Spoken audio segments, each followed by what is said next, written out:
Gospod Janković, kako komentirate to relacijo? Kot izjemno toplo gesto in to, kar smo slišali, da so vsi Kitajci živeči v Sloveniji prispevali za te poplave v Ljubljani, kaže na to, da velja rek, da je nesreči spod naš prijatelja, da se tudi kaže ta dober odnos med Ljubljano in Čengdujem, 30-letnica partnerskih mest, ki sta brati in sestre. In kaže tudi na to, da so postali praktično prebivalci naše domovine, našega glavnega mesta in da čutijo vsi si mi, ki so nesreči. Zame je to prikaz izjemno visoke kulture, visoke soodgovornosti in sem zelo hvaležen vsem kitajskim državljanom, ki živijo na področju Slovenije, predvsem po Ljubljani. Kako boste namenili oziroma kako boste porabili ta sredstva? Mi smo že povedali, da imamo 3 vire za pomoč tistim našim Ljubljancem, ki so doživeli izjemno hudo nesreči v poplavah. Prvi vir je 300 000 evrov, ki ga bo delil Center za socialno delo tistim, ki so socialno ogroženi. Razpis je bil objavljen prejšnji teden in vsak, ki je to doživel in ki je socialno ogrožen, bo pač moral izpolniti prijavo na Centru za socialno delo. Se pravi, mi kriterijev ne bomo postavljali, mi bomo samo izplačali tisto na podlagi kriterijev, ki že veljajo v tej družbi. No, drugi način pa je za tiste, ki imajo svoje nepremičnine in ki so tudi pretrpeli katastrofo. Komisije z mestne občine so opravili popise, tu čakamo sedaj odločitev vlade, koliko tistih 18 milijonov evrov bo namenila za področje Ljubljane. Jaz pričakujem vsaj polovico, kajti Ljubljana je bila najbolj prizadeta in največ objektov na področju Ljubljane in bomo uporabljali te naše 3 milijonov evrov, ki jih imamo v proračunu, po istem kriteriju, kot država deli za ljudi, ki so doživeli nesrečo v tem. Poleg teh 3 milijonov evrov se tu nabira na tem računu, posebnem računu, še donacije podjetij. Izpostavljam prvo podjetje, ki samo klicalo in njenega predsednika, torej BTC gospoda Mermala, ki je ponudil že za časa poplav, jaz sem bil takrat tisto noč že v Črni vasi, ko je klical, oni so že prispevali 100 000 evrov in so številna podjetja, ki jih bomo objavili, ko bo postopek zaključen. Pravim na koncu, je pa izjemna čast, izjemen ponos, da se državljani Kitajske, ki živijo na področju Slovenije, odločili, da tudi donirajo svoj prispevek za poplavljence. Zakaj pa ste se člani kitajske skupnosti v Sloveniji odločili za to vrstno donacijo? Ker res pa zdaj vremenska katastrofa, ker tudi kot ljudi ne moramo vplivati na to, ker je tudi dejansko zdaj katastrofa se lahko doživi vsaki. Mi ljudje, ki so prizadeli s tem nesrečami, držimo roko za roko, da lahko mi ljudi pomagamo med sami, sebi, kot so zdaj sem rekel prizadelih vsem nesreči Slovencev. Slovenija pa Kitajska in Ljubljana kot pravo mesto, province Sečan, Chengdu,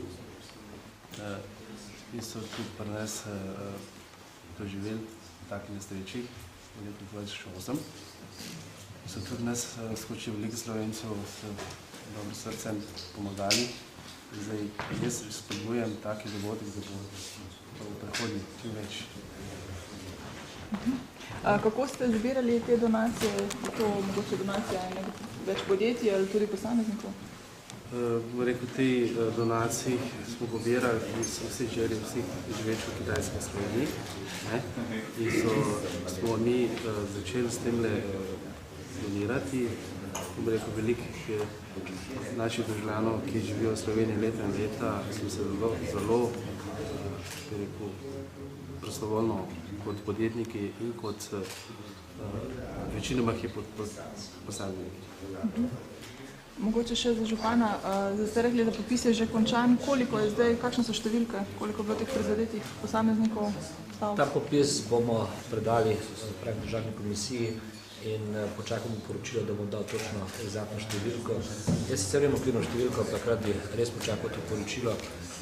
Gre za in objekte v zasebni lasti, gre objekte, ki so lasti pravnih oseb, gre za objekte, ki so lasti mestne občine. Mi te že saniramo.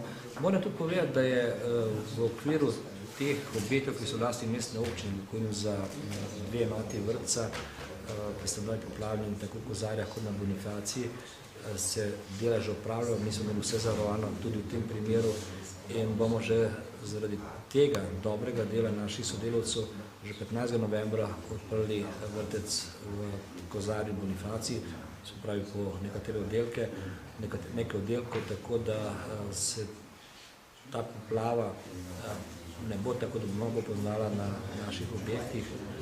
Gre za to, da smo tako preselili otroke v drugo objekte, ki so bili namenjeni zdaj za otroke, ki so dobili vrtec, pa smo to potegnili za 1 mesec in so ta čas starši pač vozili otroke v drugo vrtce. Torej, to poročilo bo se dobilo naslednji mesec. Župana, lahko še na eno drugo temo, na Rok in Tošiča, po kakšnem ključu je dobil tisti lokale, ste mu ga prodali ali je v najemu? Zelo preprosto je, da je tisti lokal, ne gre za lokal, ampak vse to, ki se vzamete čas, pa pejte poslikati, pa pogledati. To so dva naša prostora, ki so imeli samo vhod ali zadnje strani čez dvorišče ali čez lastnino gospoda Tošiča.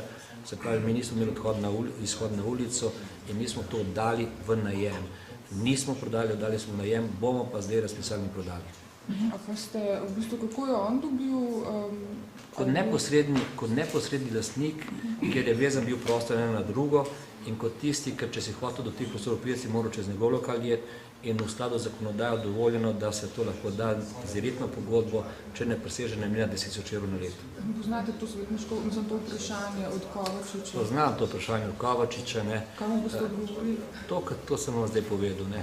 Bo dobil odgovor, ne, oziroma njegovi bojo dobil odgovor, kajti po 8. novembru gospoda Kovačiča ni več v mestnem svetu. A lahko še mogoče, če smo že pri drugih temah, vi ste tudi pomagali Vegradovim delavcem, ne? Ali ta pomoč še traja, oziroma dobili smo informacije, da ne pošiljate več hrane? Ne, ta pomoč je zaključena, pomoč je začela takrat, ko je klical gospod Semolič, če bi lahko v tistem prehodnem času pomagali, mi smo takoj odreagirali, že isti dan smo naredili 2 zadevi. Odredili smo znesek, ki ga sicer nimamo v proračunu za pomoč ljudem in na podlagi tega zneska so dobivali vsak dan topli obrok. Znesek je bil 12.000 evrov in drugič, takoj smo zagotovili ljudem, da so imeli v teh samskih domih toplo vodo. In ta še vedno stoji, čeprav so neplačniki že več kot pol leta. Se pravi, tisto, kar delamo, smo dali toplo vodo. In mislim, da je Ljubljana tudi tu pokazala svoj odnos do socialne problematike in uredila, sedaj je pa stečajna upraviteljica in mislim, da morala naprej zadevo prevzeti. Kako pa komentirate to, da so Simoni Dimic gradili oziroma obnavljali hišo z materialom iz Celovških dvorov? Je zato morda kvaliteta teh Celovških dvorov slabša? Vprašanje je zelo slabo, ne vem, zakaj je bila kvaliteta slabša, a hočete povedati, da če manjka 600 opek, da je luknja v Celovških dvorih. Jaz mislim, da je zgodba, ki treba počakati konec, da nekdo pove, zakaj gre. Običajno, če mene vprašate, pa v tem primeru ne vem nič, razen kar sem bral, oziroma kar govorite, gre za preprosto dejstvo, da nekdo ima pač na skladišču na enem mestu, če ima več skladišču v enem mestu, se pravi na skladišču ima vse tisto, kar potrebuje. Jaz ne vem, če je lahko ista ploščica, ki je bila v Celovških dvorih tudi ploščica v tej hiši in prepustimo to, da se pojasni. Je pa dejstvo, če nekdo dela na nekem objektu in ima istega delovodja, potem je njemu prepuščeno, da razporeja svoje delavce. Predvsem morajo biti pa polno zaposleni. In mene ne moti kdo gradi, ker ne vem, zakaj veliki delavci vedo, da slabši kot kakšni drugi delavci. Jaz sem vedno govoril, da je dobro gradbeno podjetje. Še vedno stojim za tem, ker so ljudje, ki znajo delati. Gre za to, ali je obračun pravilno narejen in to ne pojasnijo tisti, ki so gradili in tisti, ki so to plačali.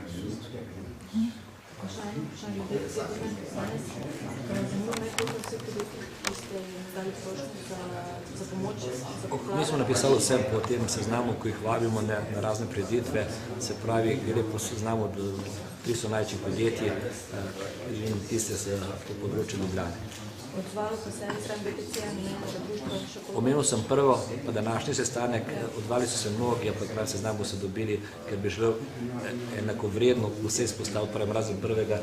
In to, ker je posebna situacija, ko ljudje privatno donirajo tudi državljani Kitajske na področju Slovenije. Zato pravim, je to nek poseben primer. To se še ni zgodilo, ne? Niste imeli še tak primer?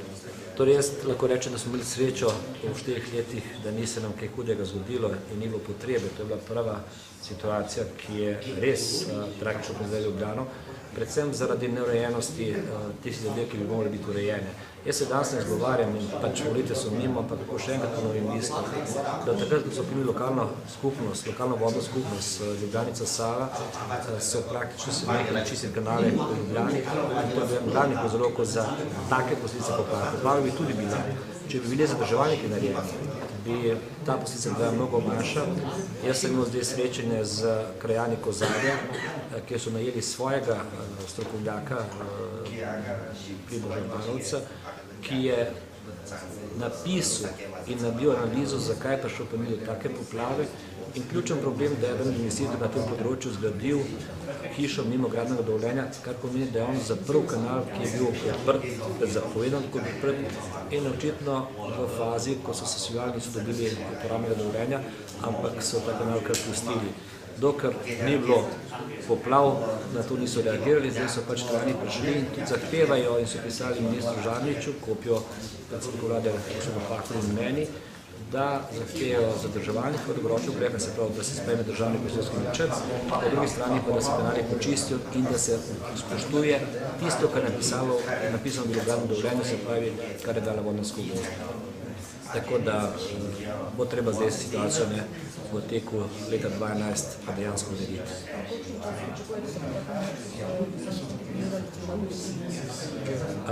Pomoč, še enkrat bom rekel, sedaj ta razpis, ki teče, je en mesec razpis, potem se mora prijaviti, potem mora centar za socialno delo to obravnavati in nekako pričakovati, da bo ta pomoč letos.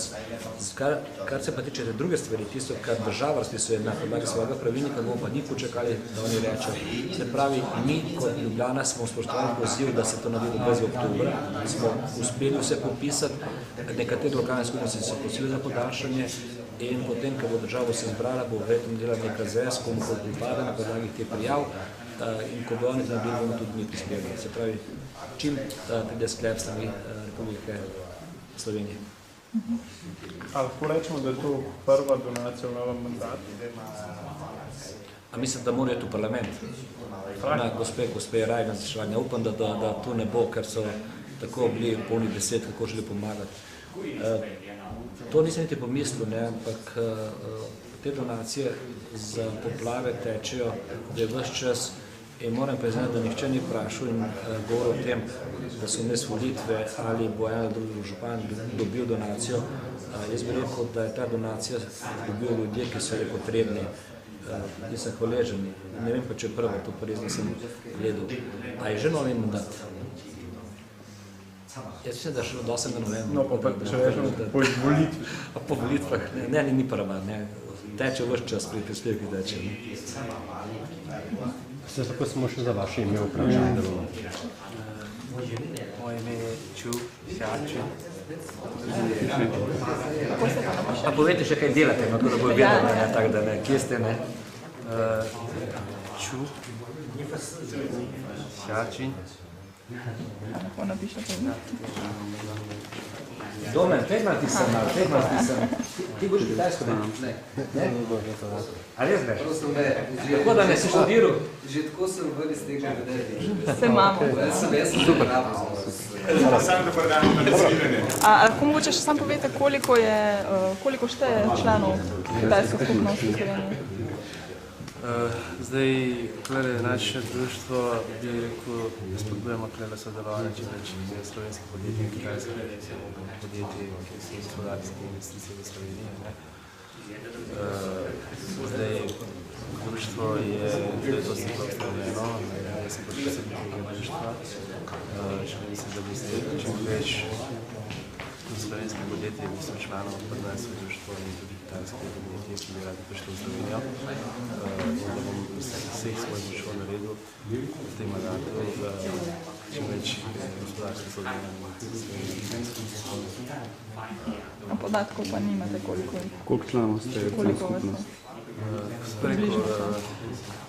bomo delali, da jih bomo čim več. Ja, koliko Kitajcev v Vse, Sloveniji, to je koliko? vprašanje. Ja. Koliko Kitajcev? Ja. Pri številih, zdaj ko točno številka nimam, tudi ne bom komentiral. Hvala lepa. Hvala.